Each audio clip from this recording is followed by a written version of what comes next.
Hey, it's Heidi Dawson, and this is Wednesday Wisdom, where I interview wildly successful people from across the world, where we get an inside view into what their daily life looks like. Success leaves clues, and on Wednesdays, we're finding them. Join me now for the latest wildly successful interview. Hi, guys. Welcome to the Wildly Successful Lifestyle Podcast. It's Wednesday Wisdom, and today I have the fabulous Tobi Fairley. She is a powerhouse entrepreneur who has built two super successful $1 million businesses. She's also a podcaster, a designer, a life coach, and she happens to be really good at all of it. So I'm so excited to introduce you to Tobi Fairley. Hi, Tobi. Hey there. Thank you. Thank you. Thank you so much for joining me on the podcast. I really was hoping that I could get you on for episode 50 because I felt like this really needed to be special. But then I thought, you know what? 50 fell in a monologue. So on a Monday. So I was like, you know what? Just the episode with Tobi's going to be special. So I don't even have to worry about that. So, okay, good. So I have 10 questions. You know, we do it sort of speed round. And the first question I'm asking you is one that I ask everyone because I love to hear it, especially with you. You seem to accomplish huge amounts every single day because I follow you and I follow the Design You, and you're doing so much. So do you start your day with a regular morning routine, and do you mind sharing that with us? So this is really good. So before we started, we were chatting about how I'm in like this super deep kind of rebirth or like excavation period right now. Right. So what my morning routine looks like right now is what I call, well, kind of my life in general is what I'm calling radical self-love. And what that means is listening to my heart, my body, my head, all of it, and doing whatever it tells me to, which feels very foreign to me. Because for years I've tried to check the boxes and do the things, and the really successful people do all this stuff. And I noticed I was really feeling kind of resentful and angry about that stuff. And like I felt several years ago when I moved my studio home, and I kept saying to myself, I would pay someone $1,000 right now if I could just work from home. I kind of had that same experience with the morning routine. And I was like, I would pay somebody $1,000 if I could just sit here another 45 minutes if I feel like it and drink coffee and write in my journal because something's flowing out of me. And so that's exactly what I'm doing. And it is incredible. It's like this, it's a totally different level of trust and surrender that I've ever had. Like the work is, I know it's a speed round and my answers are not speedy, but no, it's fine. I want to hear all of it. And yeah, the work is like this deep inner knowing instead of looking outside myself for the answers. And that doesn't mean I'm not reading other people and listening to other things at all. I am, but I think it's taking in things and then still knowing that I'm the only person who really knows what I need and trusting that to be the truth. And it's indulgent and glorious and effective and just wow. I love that. I got goosebumps when you said that because I truly have always, one of the things that really it's my work with the Vortex and Esther Hicks that has really helped me believe that our inner guidance system is so strong, and if we could connect with it, and it's really hard to connect with that sometimes because we have been so labeled, and you know our whole life is filled with labels, and we label ourselves, and we have these must do's and can't do's and will do's or should do's, and we have an inner guidance system, and you're following that, and I love that so much because you're have always been such a I don't know. I talk about force in nature with you because you really are. You do a lot. And you're so successful every time you do something. Well, yeah. The thing I'm noticing, I think that's really important to be said here, what the work actually is, probably if I had to describe it, is like force of nature is an appropriate word because for years I felt like I was forcing. Okay. And I'm powerful. I can get a lot out of forcing, but forcing is draining and unsustainable, and it has a high cost. And so the shift I've actually made is out of my head and into my body. And Wow. it is, I mean, it gives me chills to say Yeah. that. Like and not that I'm there yet. Honestly, I mean, I have been so in my head for so many years. It will be probably the rest of my life's work to learn to really stay in my body, be contemplative, be, that whole listening and that trust. But I know it's exactly where I'm supposed to be right now. And it is That's such a deep powerful in part. itself, Yeah. is Yeah. to know that. I write that in my journal every day. And one of the questions that I ask you, I'm sure will be so fun because it's exactly what we're talking about. But I like to write that I'm exactly where I'm supposed to be, and there's no rush. There's nothing wrong. Right. And everything's working out in my favor, and it may not, even though it may not look like it at the moment, it is. Totally. And just to know that, just when I write it, there's a sense of calm that comes over me, because sometimes, we are high achievers, and as high achievers, oftentimes we think that we should be doing something when, if we're Yeah. sitting journaling or meditating. I used to think, oh, I got to get this done so that I can get my work done. But I don't Right. do that anymore. I think we're kind of equal. I think we're going through this thing at the same time, Toby, which is so interesting to Well, me. it's So, a shift from scarcity to abundance. And anytime it's not enoughness, not enough time, I'm behind, I'm in a hurry, like that's scarcity. And anytime you're coming from a place of abundance, there's plenty of time. I'm right on time. I'm right where I need to be. And yeah. something that really resonates with me is something that Byron Katie talks about, which is arguing with reality. And Okay. how anytime we argue with reality, we create suffering. And so anytime we're arguing with the reality of where we are right now, we create suffering, right? Because even if we're telling ourselves, I'm not supposed to be right here, this is not supposed to be happening, and I'm behind, that is arguing with reality. Like the reason we So know those things true. aren't true is because what's happening is happening, right? And so when we argue with what is, we create so much suffering.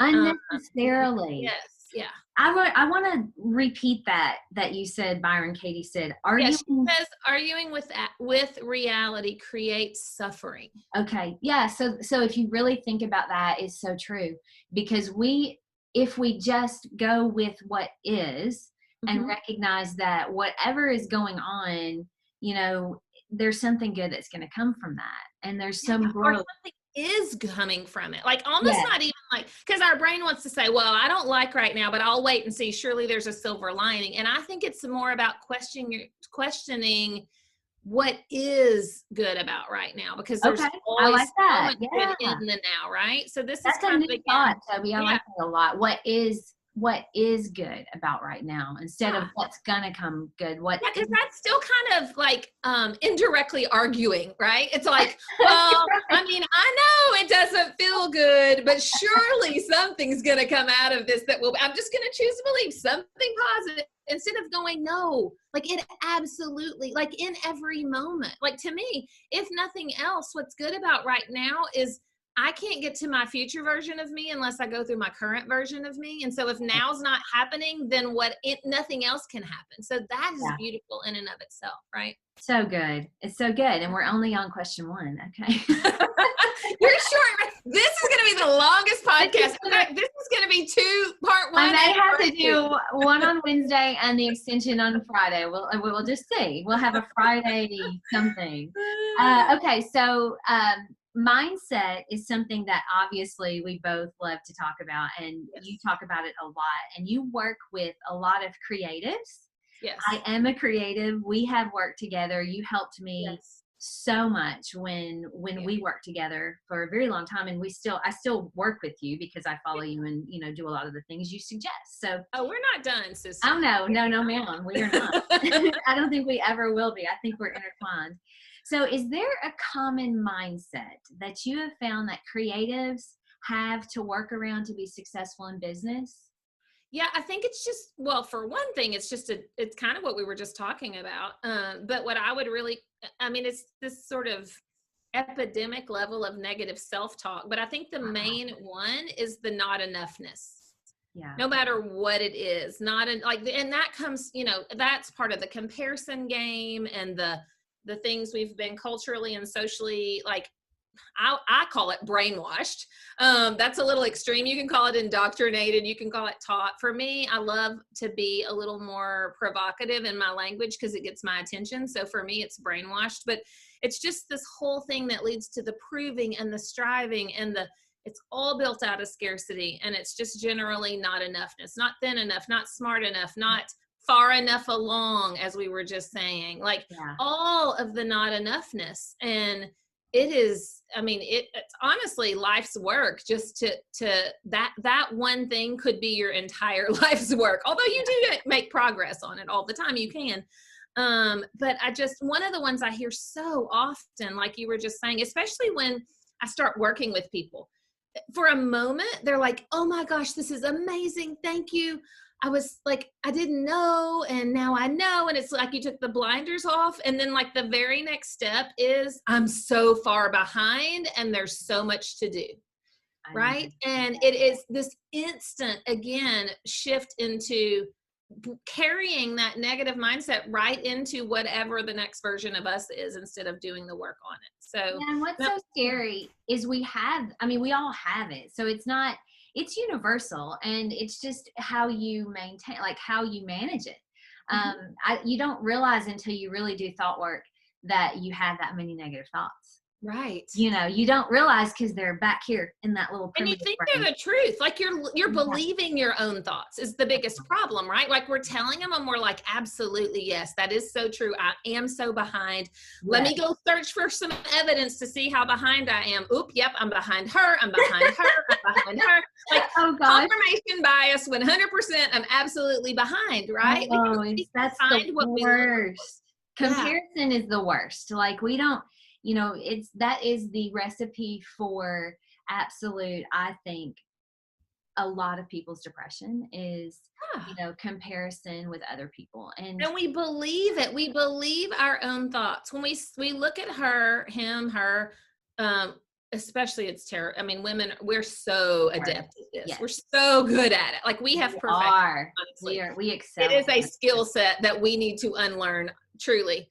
And where, honestly, we see it and we believe it, and we go into these thought spirals, not having a clue that thinking those things are completely optional to us and always have been.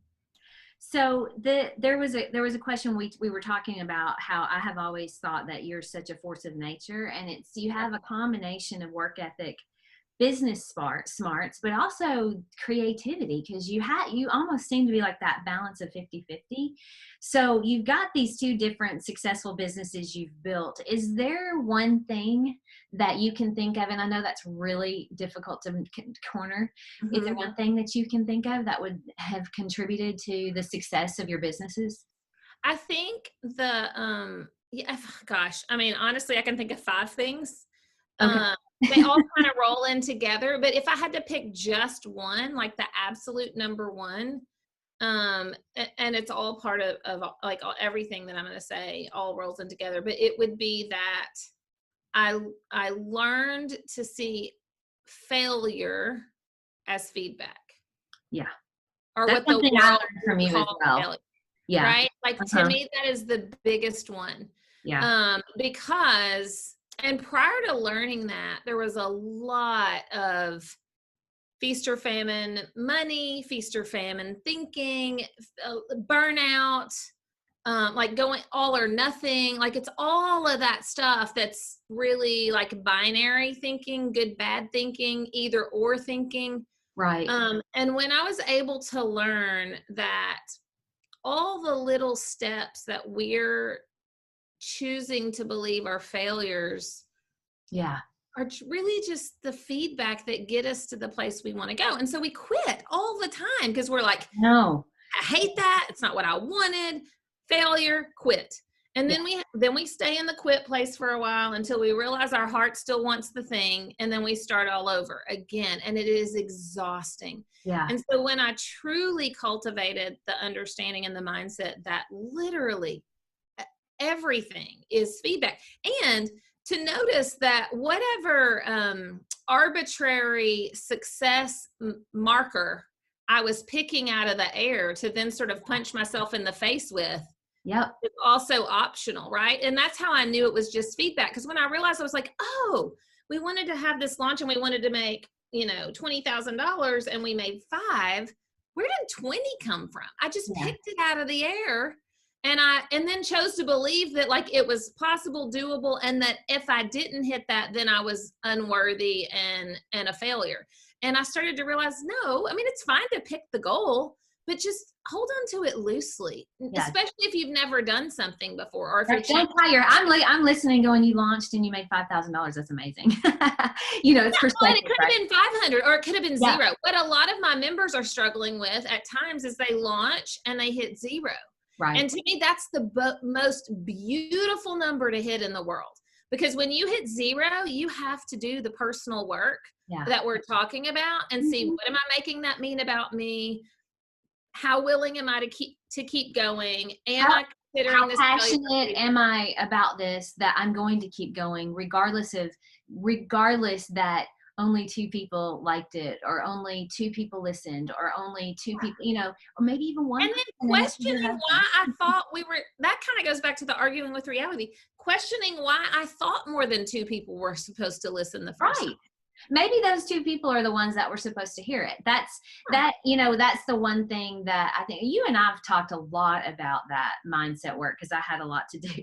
We all do. A lot of mindset work. We all do. Yeah, we all do. You're right. Right. So I think that, even if you just say that one person, if I change their life, that one person, then that's it. That's good. And not arguing with reality and finding the beauty in the right now is being open to say, my goal is 20K, but if 0 join, then I just got really good at giving a webinar and a launch, and I'm really good with that. That is enough. Like, that's coming from that abundance place instead of scarcity. Like, it is enough.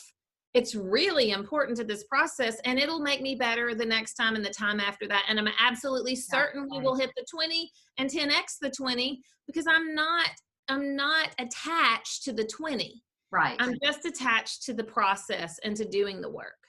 To doing the work. And that's the thing. I think that the one thing we all have to remember is you do have to put the work in. And sometimes it takes a lot of, things you think are failures, and you've got to get past that. The most successful people fail the most, and that is where we have to look at it and go, okay, that was a failure. What did I learn? It wasn't a failure unless you don't learn. I mean, what was that? What is that? Yeah, the only failure, there's kind of 2 options of failure, maybe 3, and they're all the same thing. Either I did it and didn't learn anything. Yes. I did it and I quit. Yes. Or I didn't do it because I was afraid of failure. But any of those is those are the only ways that you can actually fail, in my opinion. I love that. Yep. So true. I'm jumping around my questions because I feel like I've gotten thought.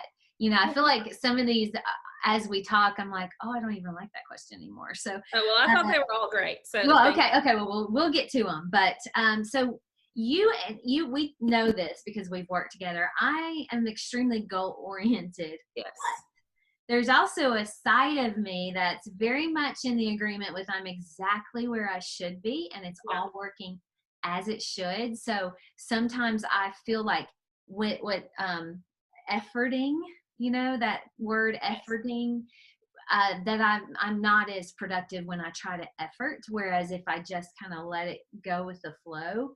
How would you coach that? Like, where you really want to have goals, but you also have someone like me who's like, well, but I think, I don't feel like doing that right now, Yeah. I mean, don't feel like can get in the way, for sure. So that's another topic we can cover if we want to, but like on the goal thing specifically, I think it's important to have a goal, if for no other reason, for you to do the work of making some decisions about what you really want. Because I think that we aren't very good at admitting the truth about what we really want.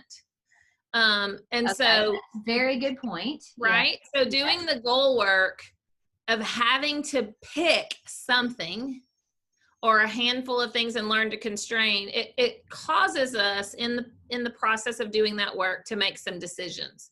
And over time, if you keep having goals that you're not hitting, it causes you to do a deeper level of that work to notice, oh, I was picking goals that weren't what I really wanted. They were what somebody else wanted or what the world thought of me. Okay. So there's a lot of beauty in goals. And if you don't know at least sort of where you're going, how could you ever get there? Okay, so there's that, which is really important. But I think to me, the biggest differentiator of goals as a positive or a negative is back to that concept of the motivation behind it, and if it's really coming from scarcity or abundance. Right. And I think so many people create goals out of scarcity.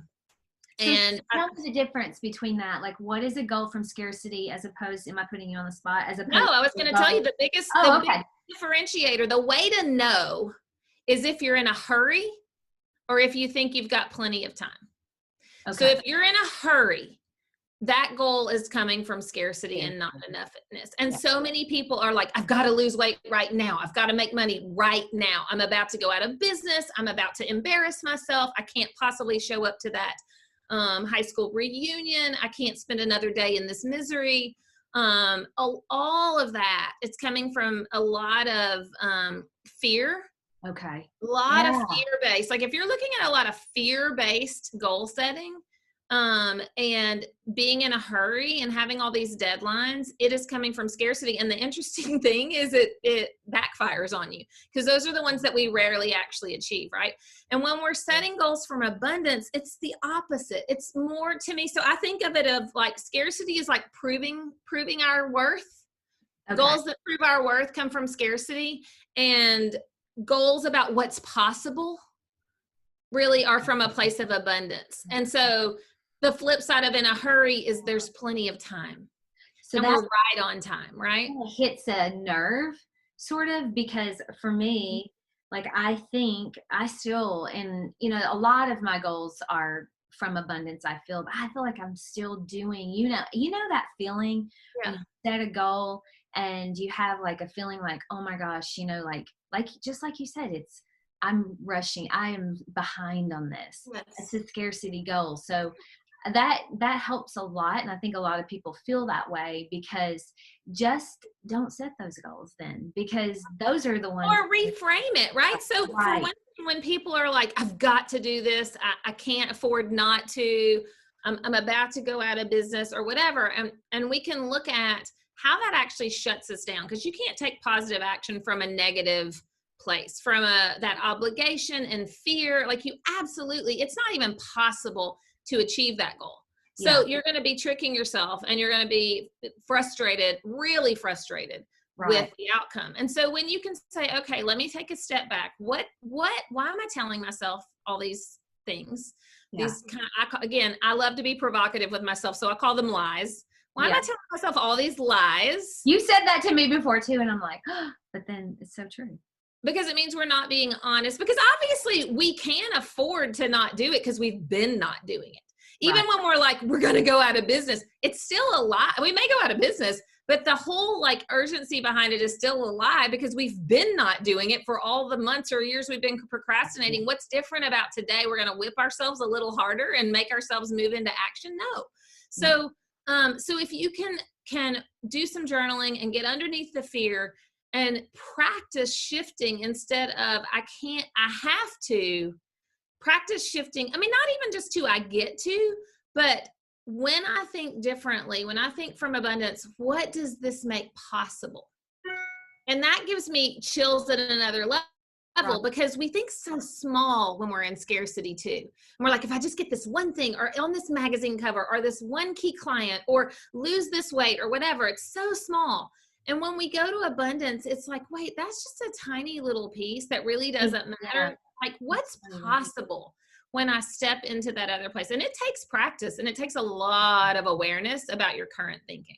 It does. But it even just you saying that makes me feel just what's possible, as opposed to I got to get this thing, So what's possible feels like when you're talking about like the work of going into your body, when you think what's possible, it feels real expansive and open. Right.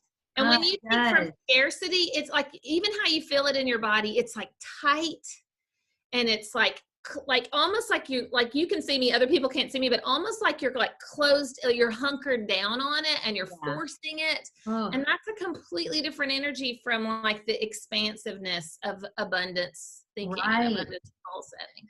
Okay, so those, okay, right. I learned something. I know it is not easy Okay. to do this work, right? It No, is it's like a hard. master class when you dig into this stuff. It is. So I don't want to go like so far out there, but the force of the scarcity and abundance idea, I like that a lot. It resonates because I think the goals, if we work to set from a mind of what's possible, that is enough right there. Just think about what's possible rather than getting that thing. Yeah, So and I like that so much better than what I used to say so much more was like the go big or go home kind of thing. But yeah, I think where we really get stuck there is our beliefs around it being unrealistic and pie in the sky.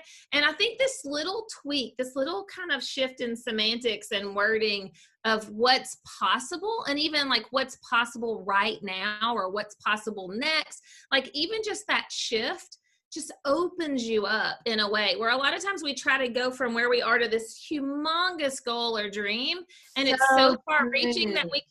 we can't bridge that gap. It's too big of a gap. But when you come back kind of to yourself and you're like, what if I shift my thinking, what's possible right now? Today. Your brain may say nothing, and Nothing. then you Your can brain be is like, gonna be like, well, nothing's been possible, so it's not. But let me right, ask you this, Toby. When you're talking about that, are you saying then to set smaller goals, maybe, have a big dream, but maybe set a goal that, like, if, for instance, if you have something you're wanting to have people download or sell or whatever, you launch a product and you're like, okay, if I could just get 10 today because I did 9 yesterday, yeah.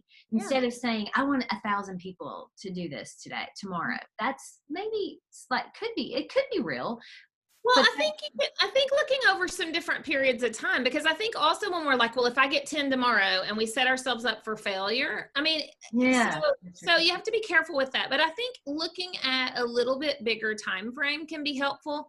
So okay. I love to look at, and we, of course, you and I are huge Tony Robbins fans, and We are. he always says most people overestimate what they can do in a year and underestimate what they can do in 10 years. And I think Yes. that's so true. Yeah, But the scarcity piece of it won't even let us imagine 10 years because we're I like, I know. gotta have it yesterday.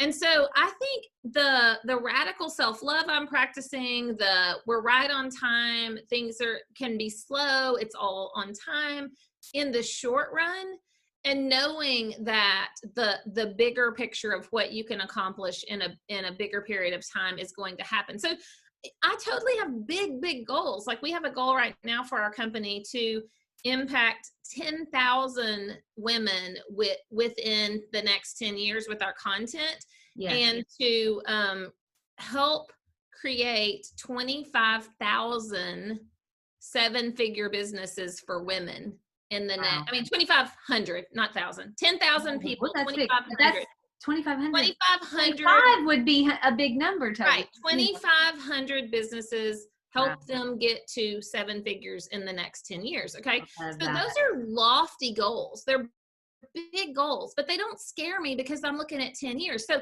then we have to look and go, okay, well, how many are we helping create right now? Right. And it might be like 1 Yeah. Yeah. million. Uh-huh. And that's enough, because if we don't do 1, we can't do 2,500. But if you do one, you can do 2,500. Right. That's Yeah. that is the beauty of what you're saying, is that setting those goals that are reality is that, or kind of where your mind can wrap around them. If you just Right. say, well, I'm going to do 2,500 people, but you've never done one, you don't Right. really believe it. Once No. you get that one person and you're like, wow, I did it this way, so now you just rinse and repeat, right? Right. And or you look at it and you say what worked, what didn't Right. work, what can be improved upon. Yeah. If we fiddle with this little part, how many do we get? Okay, that got us to 8, but we got to go to 2,500, but not in a hurry. And then ultimately, if we get to 10 years and we go, well, we created 300, not 2,500, I'm still totally happy with 300 millionaires. That's Yeah, a so you're lot not of saying, women. yeah, That's a lot of women you've creating impacted stuff. a lot. Right. The other thing too, and I realized this about myself, and probably a lot more people than I even know are this way. In order for me to really reach a goal and just do it, I have to have a designated end game, like an end time. Like I have Yeah. to have a point where I'm like, I will have this done by this time. Mm-hmm. So, you and I talked about having, if you say you're going to have 2,500 women in 10 years that are making 7 figures. So you have told me in the past, and I don't know, this may have changed, but you need to know, like, so how many does that mean per? Right. Reverse engineer it. Yes. Yeah. So there, this is kind of an interesting, like mental game that you have to understand, is that you have to have a firm deadline that you hold loosely, Right. firm and loose. And here's the difference. You hold it firm in the short run. Yes. But you measure it periodically, not daily, like quarterly or twice a year or at the end of the year. And you take all the feedback in, and the looseness comes in. Okay, do we need to readjust now? And so, because again, it's the same thing as the arbitrary picking 20K and not hitting it. Like, you got to pick the 20K to even get started. But if you get 0, then you also have to hold it loosely enough that you don't make it mean anything, and that you take the feedback in, and you're willing and able and confident enough to go, well, we thought we could do this in 10 years. It's now going to take 20. We're totally okay with that. Yeah, I love that. Right. I'm going to give an example of what I think in a small case, just in a personal example. This morning, I had us down for our Zoom call for our interview, and I had my morning, and I thought, if I get up early and I get my meditation and my journaling and my positive podcast in, I'm going to work out at 8. I'll be back home by 9, and I'm going to work out. And I put that on my calendar, but then I put that as flex time.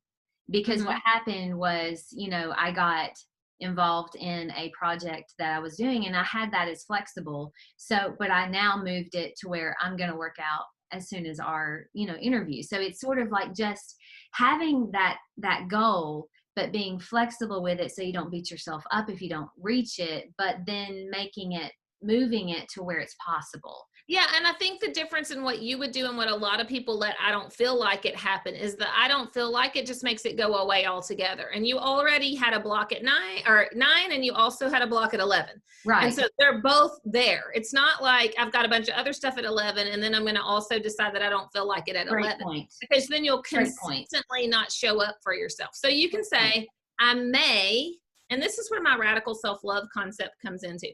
I may do it at 9 a.m. and I'm going to put it as optional there. But the truth is I may want to do something else and I'm going to be willing to listen to my body. But my non-negotiable is no matter what, it will be done by noon. So I'm also going to hold a block at 11 because we'll consistently just keep opting out of the things we say we really want because of that. I don't feel like it. Right. Yeah, so true. I love that because we have to, we do have to hold ourselves accountable, and if we don't, then we're just islands floating in an ocean with no, Yeah, well, and then we just have islands floating with even more negative self-talk. Oh gosh, yeah, it grows.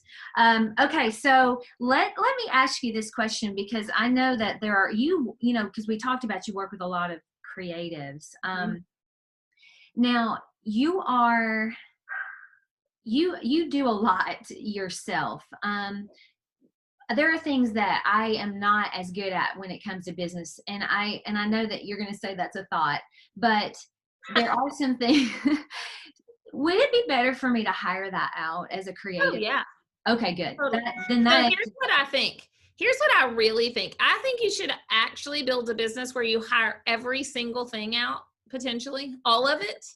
Love it. Because the minute you do, you detach that like ego part of you that's getting all your worthiness from the doing. And that's what I see so many creatives stuck in that can't grow their business, because they're getting all their, even though it's painful as heck, they're getting all their validation and worthiness from the doing, even if they're doing it late or behind or flying by the seat of their pants or whatever. So what I've learned over the years is if you can build a business where you completely work yourself out of the business in theory and on paper, and build a business that can financially support that, then you get to come back in from that place of abundance and say, now which places and parts of this business am I going to cherry pick to get to be in because they light me up, because not because I have to, but because I want to.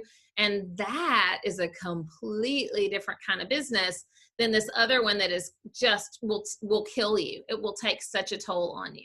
Okay. All right. That is a great answer for that. I'm glad you said that. I wasn't sure. I wasn't sure what you were going to say on that. Okay. So then, you take giant leaps. I've seen you do this, and you are, often you just work until it is successul. How do you manage the anxiety? Do you have anxiety? Do you have those nerves? And Yes. how do you manage that? Because that's scary sometimes. Yeah, so that's a practice. The main way I manage it is through journaling, Okay. which is the thought work for me, because I come from a life coach school training and background that teaches you, and not just that, it's in, everywhere. It's been around forever to understand that our thoughts create our feelings, right?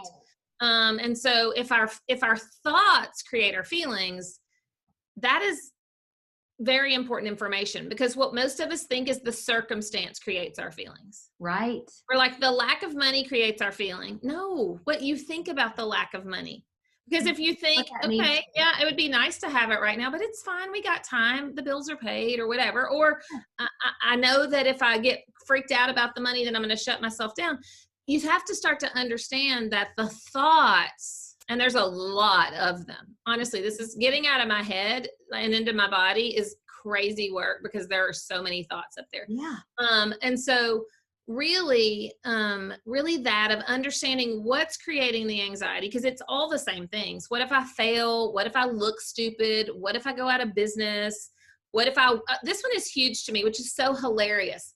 What if I try something and it doesn't work and I've wasted a lot of time? Yeah. Because the alternate to that is people sitting around wasting time doing nothing, trying not to waste time by failing.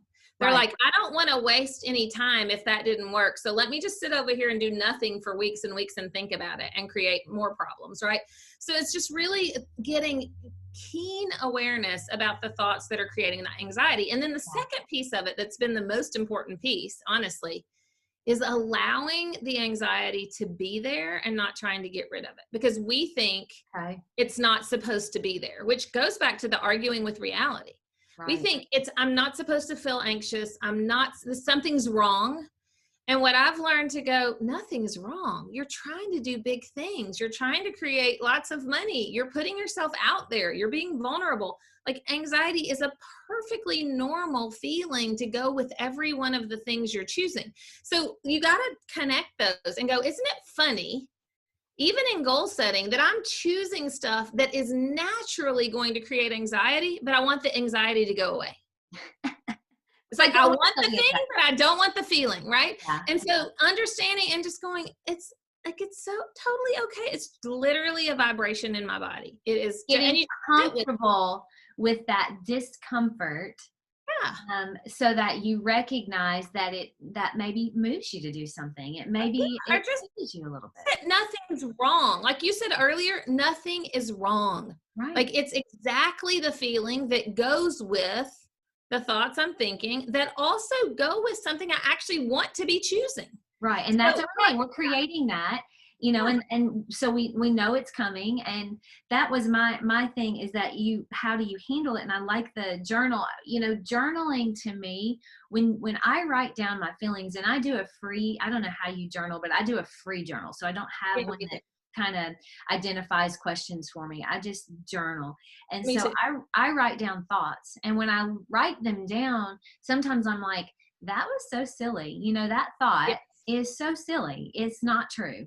And once you look at it on paper, you're like, wow, that's really not true. And so journaling and meditation to me are so huge for those reasons. They've helped me. And I think asking the right questions too, because what we're really asking, because I've asked it so many times the same way you're asking, you really aren't asking, and I wasn't either, like, how do we handle anxiety? We're really asking, how do I make anxiety go away?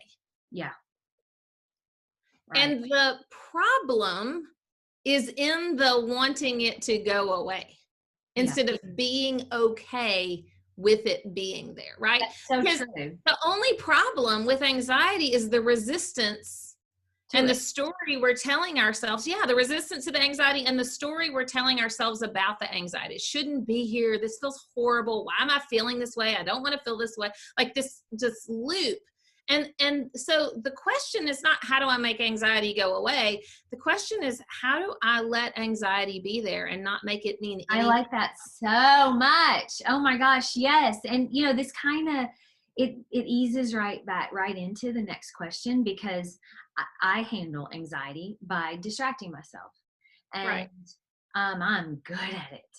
Good at handling anxiety by distracting myself. So, and it's not distractions like you would think. Like I don't go and, do the normal distractions. Like I can't even think of it, but like eating or anything like that. Yeah. It's more, I'll Working. pick up a book. It's working. It's picking up a book. You talk about it. It's, I love to consume. And so how do you handle distractions, and what would you say are common distractions that we may not realize we have?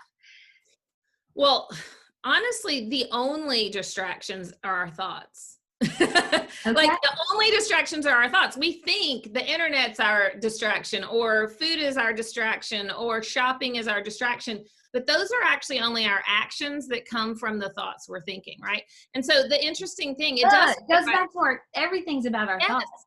It goes back to what we were saying too, because first of all, distracting from anxiety is still believing the anxiety shouldn't be there. Right. So it's like, I can't get rid of it, so let me cover it up. And the thing about that is avoid it.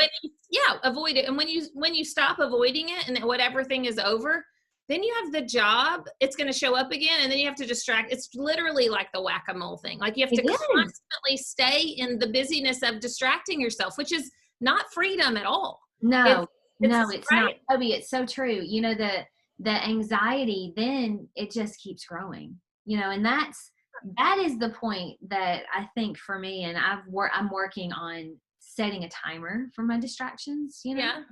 Like well, here's the other thing I want to say about distractions. So 2 things I've learned about distractions. One is that what we just said is that like, what are we trying to cover up and why? And then the second one to me it's equally important and revealing is, what is the trying to tell me? Okay.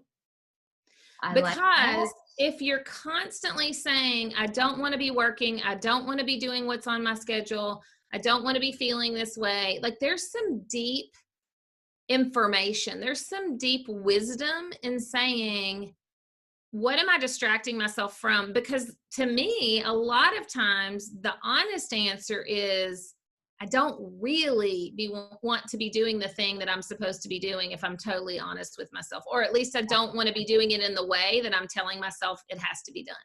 Right.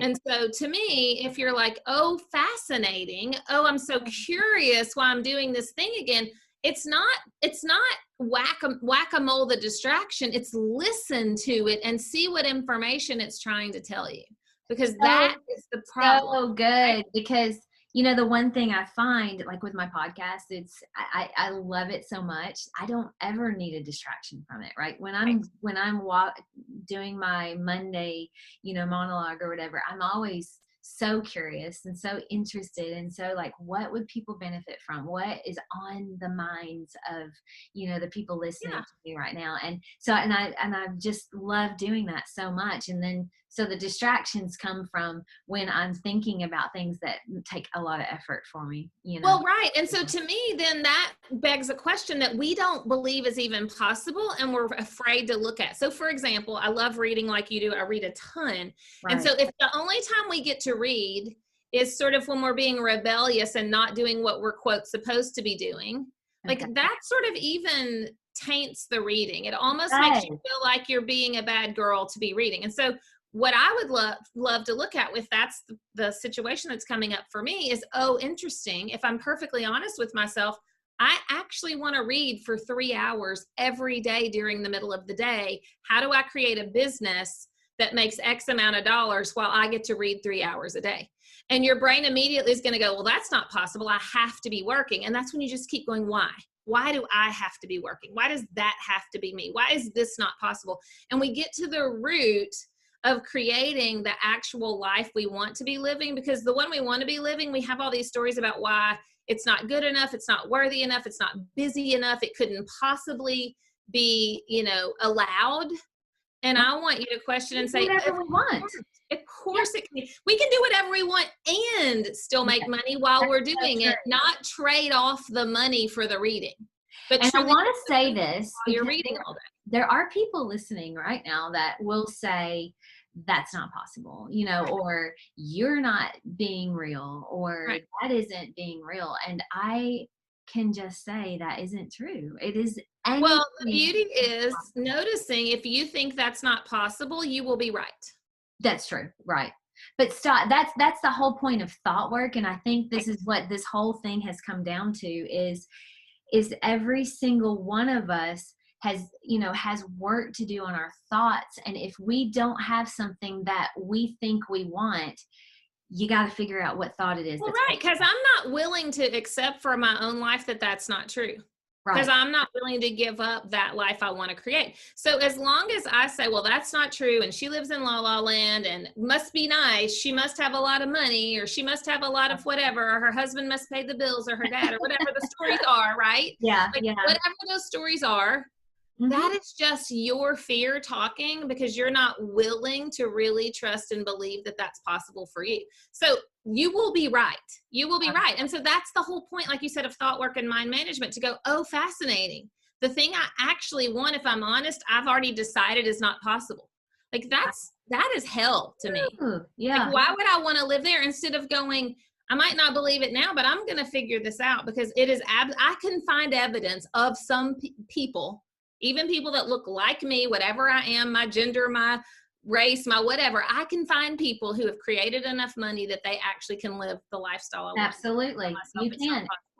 And that is a great point, is that if you're thinking that, then maybe hunt those people down, because as Tony says, this is why I love my Wednesday wisdom, is because success leaves clues. And if you don't think it's possible, find someone who's done it, and do it. And follow what they're doing, because more than likely they are talking about it. They're posting about it. They've written a book about it. So, and the number one thing they're probably saying is you got to start with what you're thinking, and notice you're telling yourself it's not possible. Get that right. Get that head straight. So, all right. So here, this is another one. We keep going back to business, because I love the fact of your business mind. I always like to pick your business mind. So what qualities, powerhouse entrepreneur is such a good word, and I think you are one. What qualities do you think that it takes to be a powerhouse entrepreneur? Because I think that there's a lot of probably thoughts about that. Is that a word? Misthought? Yeah. What would you think? I really think it's so much of what we've been talking about. It's two things. The qualities you have to have is the mind management, even to the degree of questioning everything you believe and why. And the willingness to fail repeatedly, knowing it's just feedback.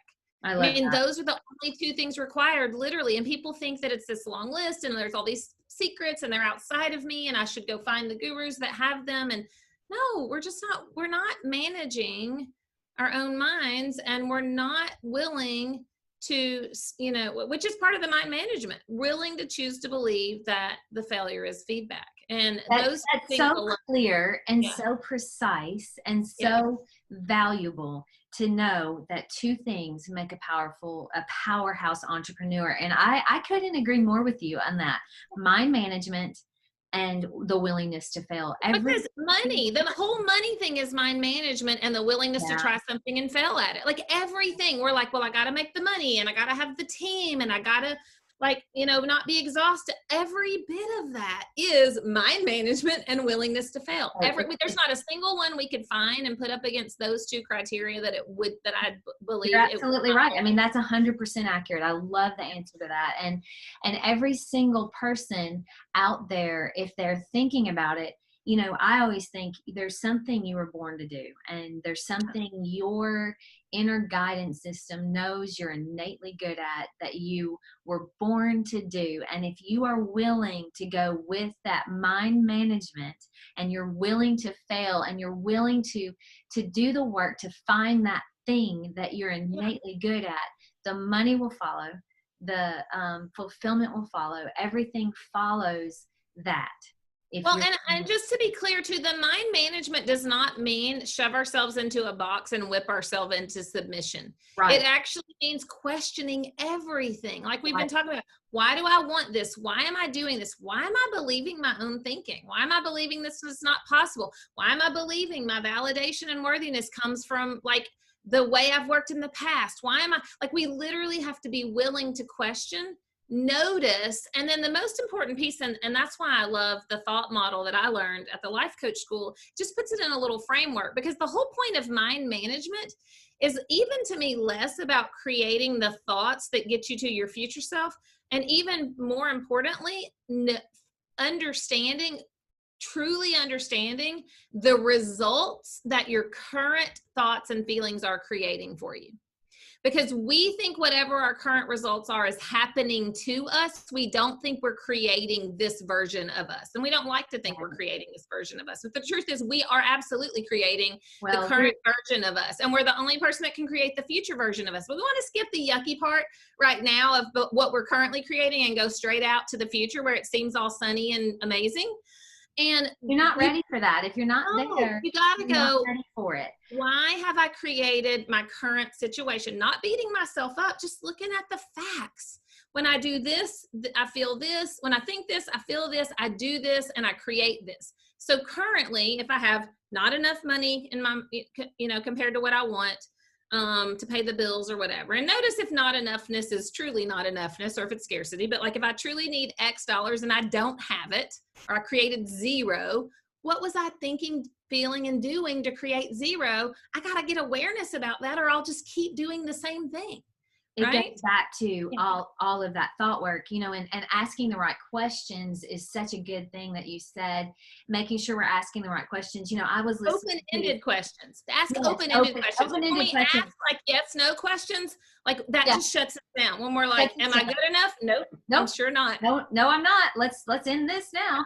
Why am I not good enough, or why am I good enough is a much better question, and to see what you're thinking. Yeah. I was listening to a podcast, and this is kind of on a side note, but along the same tone, to Russell Brunson, and he was talking about 3 questions that he loves to ask everyone that's in his life. And I've actually taken it up for myself, and you may have heard this. You may have. No, I can't wait to hear.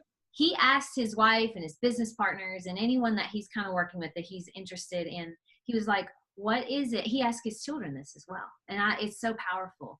What is it that you would like for me to keep doing? If he's talking, I think I have heard this. Yes. What is it that you would like for me to stop doing? And what is it that you'd like for me to start doing? Those 3 questions, to me, if you could even ask yourself them. And, totally. Because you've got to ask yourself, because otherwise it's important to know what all those people think, but then you also have to separate the people pleasing version of you, which gives you worthiness there, from what you really want. Right. But sometimes it's eye opening. You and I both worked with creation studios, and I gave this to Donnie, and I said, I really would like to hear your what you have to say about this, because his insight was really good. So, for me, just knowing that, because, and I talked about it with my husband as well. And it helped us to really understand some of the things that maybe we have a blind spot for ourselves. Well, and you have to be courageous. Like when you think about the actual experience of handing that to someone else and listening to their quote feedback, and knowing feedback isn't failure, like it takes a brave, very self-aware person to be able to do this on the level. I used to not accept criticism. Like I used to really struggle with taking criticism, and I think it maybe is from long, I don't know what it was from, who knows, you can carry your story for whatever, but I now encourage it. Now I'm like, No, don't. I don't ever want Yeah. anybody to tell me what I want to hear. Tell me all the things. Tell me what you think. Yes. Like, if you think something's really good, tell me. But if you think it's not good, I want to know that too, because that's okay. And I may disagree with you. I might be like, nope, it's good. And I know it's good. And for me, it's good. But yeah, and oftentimes we know the things that are on each end of the spectrum, you kind of can toss out a little bit or tamp down a little bit. And then kind of everything in the middle probably is a whole lot of truth telling that you actually need to hear. Yes. Because our ego loves, it actually thrives on both. It thrives on the like super high wins and patting ourselves on the back. And it also thrives in the whipping, the being like beating yourself up, because then it has like a purpose to go back and like, do all this work. And so you kind of have to, you have to take it and sort of understand it, that neither of those are true, probably. There's truth in everything, but they're not 100% true. Right. And you have to be very careful who you give that to. You know what I mean? Like, you have to trust the people, and also you have to trust yourself enough to be able to decipher between the ones that you feel ring true to you. Just because someone else says it doesn't make it true. And I think, as I'm thinking this through, if you would honestly do the work yourself, you won't be that surprised by what a lot of people say. If you were, I probably already knew everything. Like we're talking about, that we're trying to run from or hide from or distract ourselves from. If we were real about that, we would probably already know the answer. Yeah, you're to be honest, the thing, I wrote this down earlier in case it came up when you were asking me, but a lot of the deep work I'm currently doing is stemming from watching my 15-year-old daughter, listening to her feedback of me. Wow. Watching her learn to navigate the world. And in so many ways, she is so much more brave than me, which blows my mind. Yes. She is so much less. And maybe that's part of like when you're a teenager, you are rebellious, but like there's so much learning for me when she's like balking at something that I want her to do or believe about her or for her or whatever. I'm learning so much in that. When I put expectations or thoughts on her, like, what is my motivation from? Where did this story come from for me? Who taught me that I was supposed to be this way? And maybe was I even, like, when I was her age, did I even want to be this way? Or did I just start, like, sort of get tamed, almost like Glennon Doyle, did I get tamed into this? And so watching her sort of untamed self is so revealing to me, and it's pushing me to a lot of personal growth. Like, I'm not that I'm talking to her about it. It's not like we're in this big discussion. I'm literally watching and witnessing and feeling the pushback and watching her step into like her own beliefs. And I'm sure we would be shocked to know she's very much an independent thinker and has her own ideas about everything, which are almost all the opposite. Not really. She's not strong-willed at all. They're 50% opposite. I mean, a lot we align on, but a lot of it we don't. And so like using that, and that's kind of what you're saying right there, like using that as a mirror to yourself. And so many people don't. They're like, my kid is awful. Teenagers are horrible. This is miserable. And I'm literally every day, she is like this mirror into my soul. And it helps me go, what am I supposed to learn from this? What is this revealing to me? That's so good. It is amazing. That's so good and so powerful, because, you know, if you ask yourself questions all day, and I've been working on that a lot, is what am I making this mean?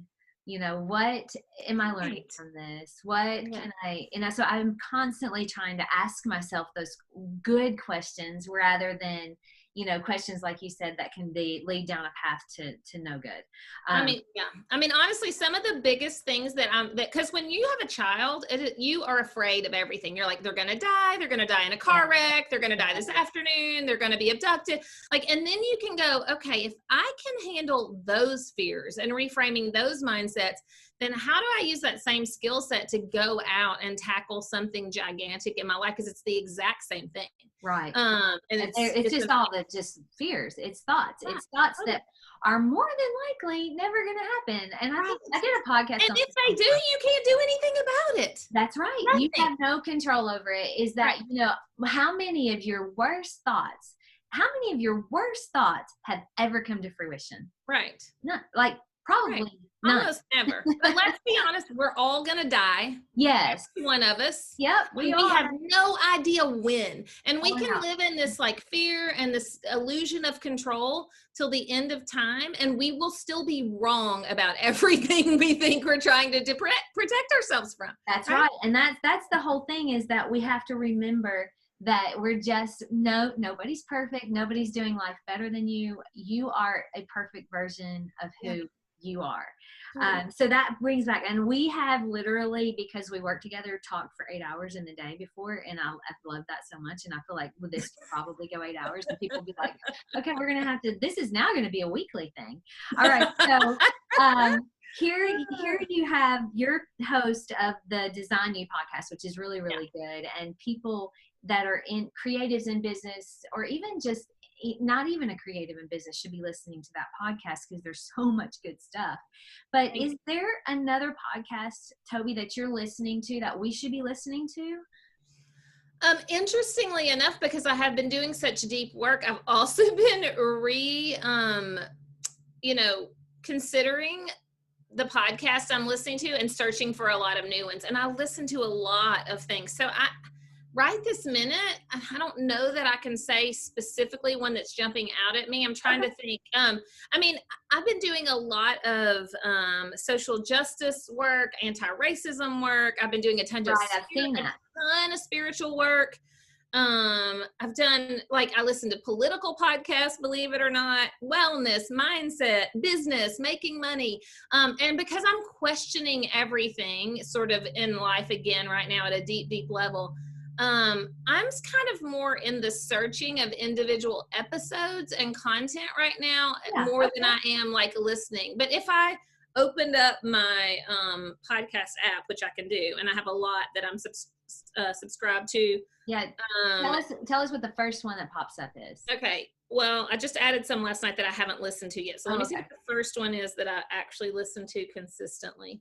I just added a ton of stuff. So one of the things I've been listening to is this podcast on called Seen on Radio, and there's a 14-part series about seeing white, which is essentially the true history of Black and Indigenous people in America, and the untold story. So that's been it's kind of NPR style. It's done really well. Seen on Radio. Seen, SCENE, like a movie. Seen on radio. All right. I think it's season 2 that has the Seeing White series. Okay. Other things, I'm always listening to the Life Coach School podcast. I know. Britt Castillo she's so good. I love, and this will be controversial to anyone who's fundamental Christian. I'm Christian, but not fundamental. I'm progressive Christian. And so I love Rob Bell and the Robcast. Rob Bell.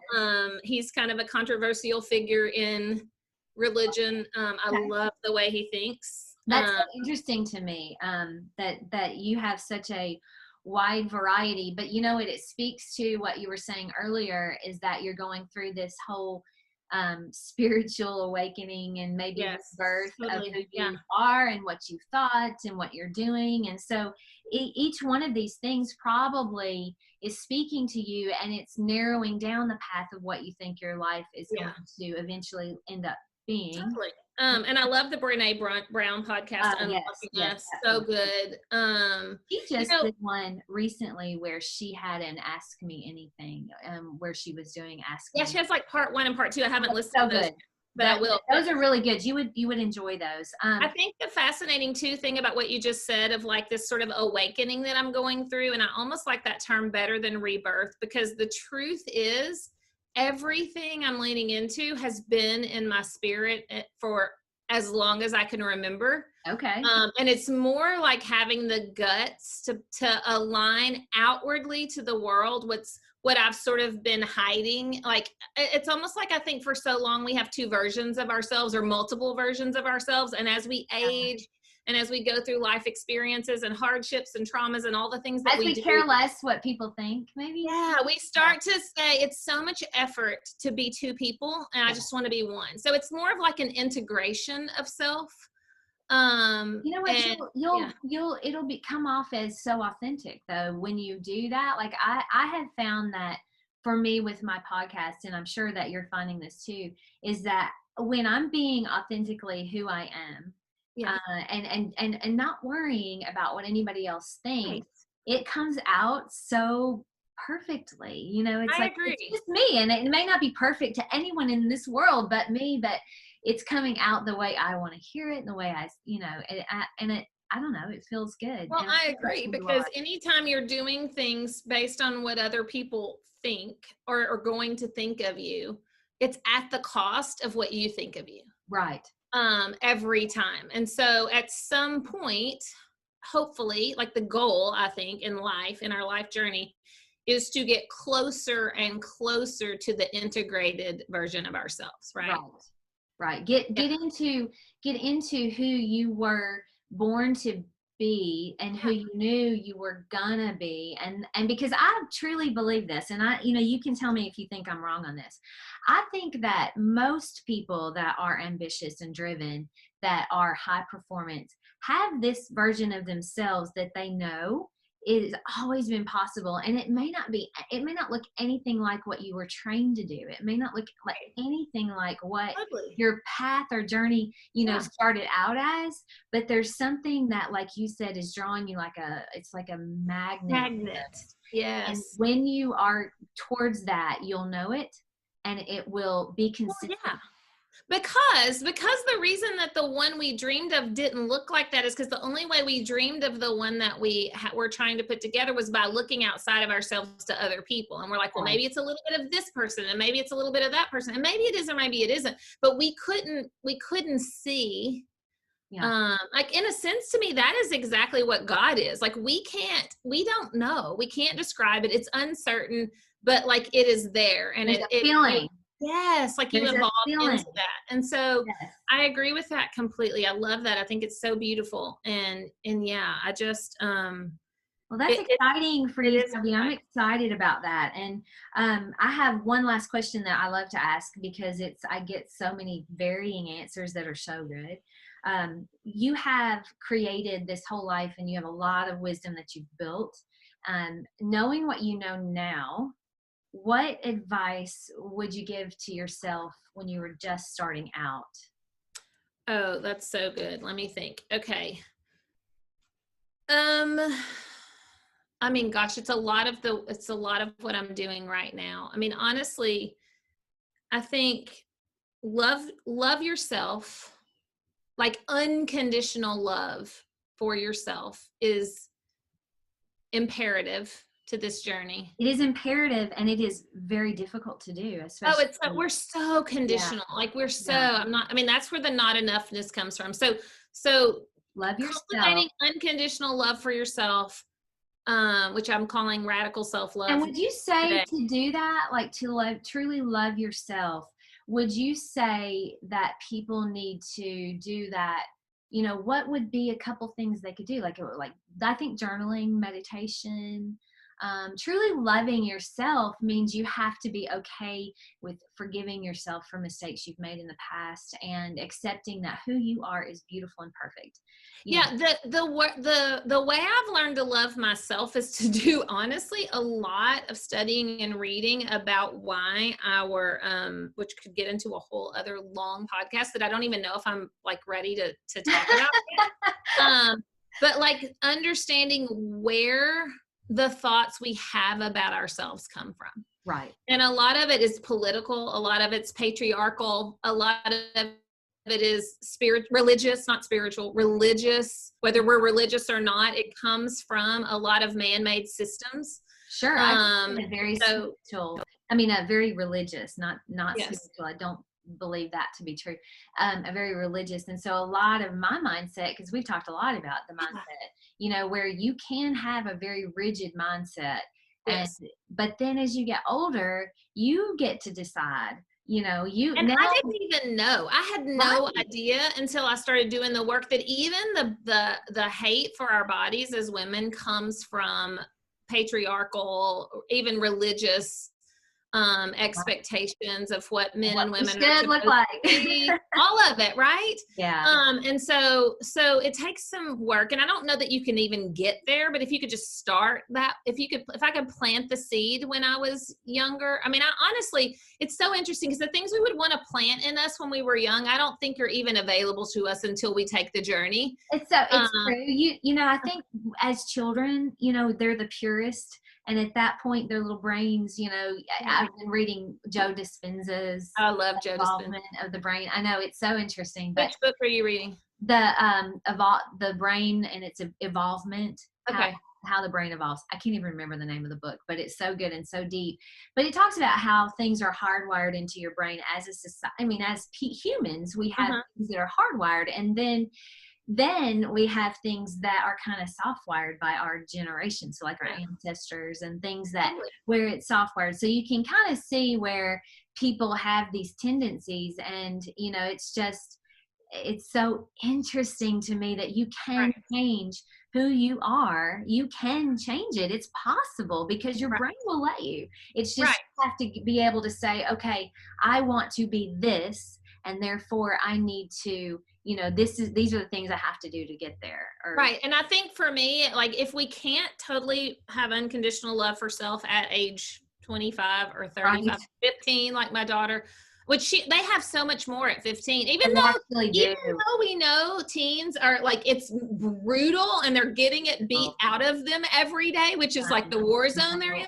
Like it's still inherently there way more than it is for us when we're in our 20s and 30s, because we've been through the war.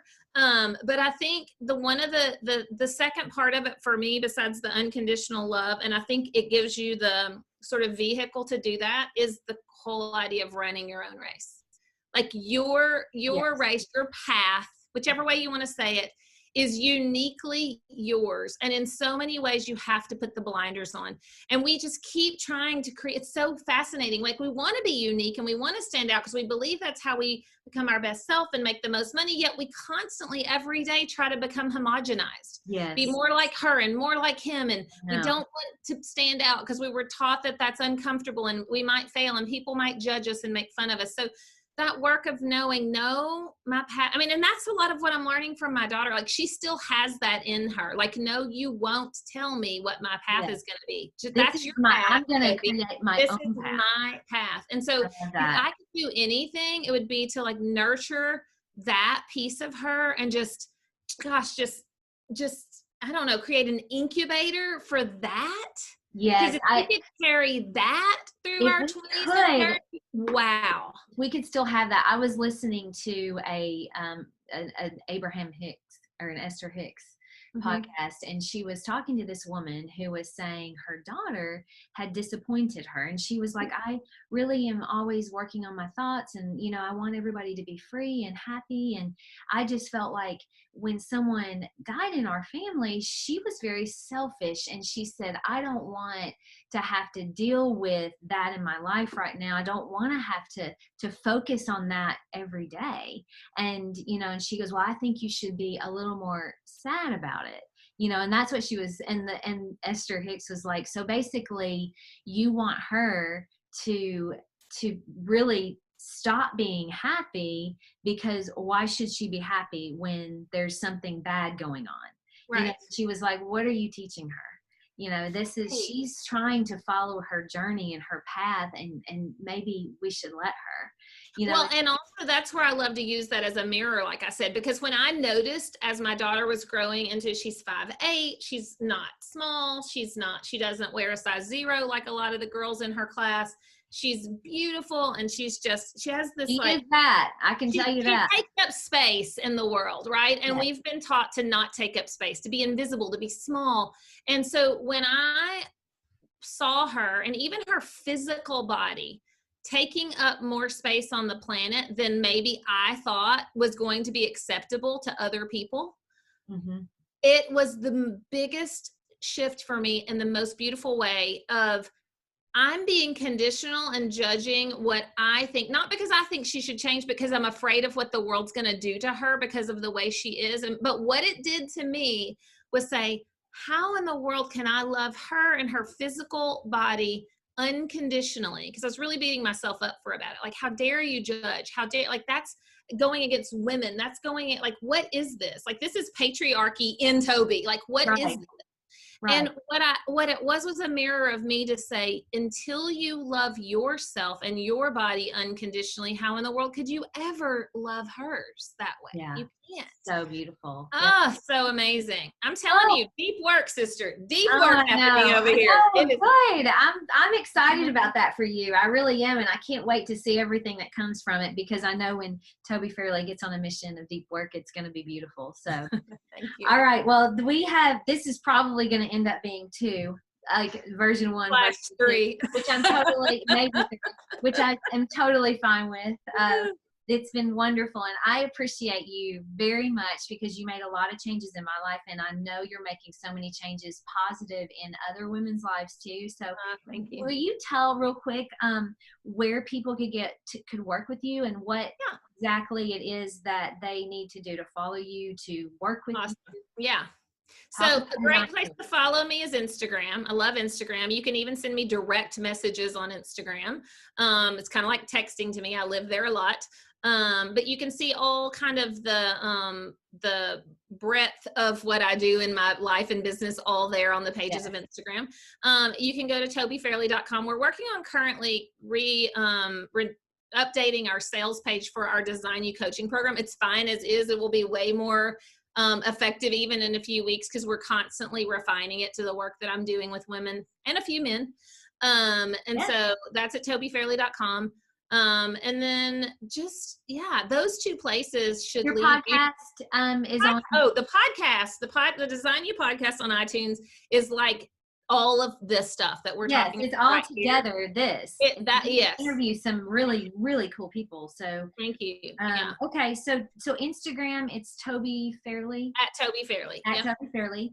And then Design You is the podcast, the name of your podcast, which is the name of the coaching program. Yes, and the coaching program. And as you can imagine, it's this whole idea of designing yourself, like design you. Love that. I love you. It's a beautiful, beautiful thing, and it's a beautiful phrase, because you actually do help people design themselves. So you've helped me as well, and I appreciate that. Will forever appreciate you for that. Well, thank you so much. This has been amazing and fun, and I know we'll be working together for many years to come. I just have that feeling. So I know we will. It's been nice talking to you, and I hope you have a wonderful day. You're in Arkansas, so you're not too far from me. Is it cooler there this week? Because it has been. Let me look. I think it was supposed to be in the 80s this week. I hope that's still true. Here. Oh yeah. I love that. Okay, good. Well, have a wonderful week, and I'll be seeing you soon. Yes. I follow you on Instagram, so I always feel like I know everything you're doing, which is, I love it. Thank you. See you soon. All right, Tobi. Bye. Bye-bye.